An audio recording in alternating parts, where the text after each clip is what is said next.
அப்படி உங்களோட மைன்கிராஃப்ட் இந்த மாதிரி நிலைமையில் இருந்துச்சுன்னா இது உங்களுக்கான வீடியோ தான். ஃபஸ்ட்டு ஷேடர் ஆப்ஷனுக்குள்ளே போயிட்டு ஷேடர்ஸ்குள்ள ஒரு நிமிஷம்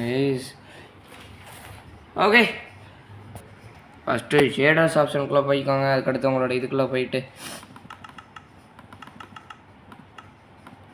பொட்டேட்டோக்குள்ளே போயிட்டு பொட்டேட்டோ ஆகிட்டு இது ஆன் பண்ணிக்கோங்க. என்டிட்டி ஷேடோஸ் தேவையில்லை. க்ளவுடு இதை வந்துட்டு இதுவாக்கிடுங்க. அது பேர் என்னது, மீடியமில் ஆக்கிக்கோங்க. அதுக்கடுத்து பிளாக் ரெஃபரன்ஷன்லாம் தேவையில்லை. And that's it. அப்புறம் மெயினான விஷயம் என்னென்னா,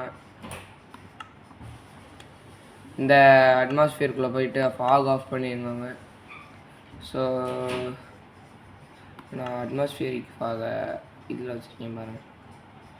இது ஸ்டேபிள்லேயே வச்சுக்கோங்க, இல்லைன்னா நார்மல், இது ரெண்டில் ஏதாச்சும் ஒன்று. ஓகேவா?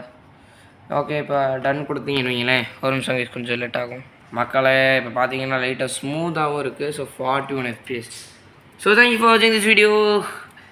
அதே மாதிரி இருங்களேன்,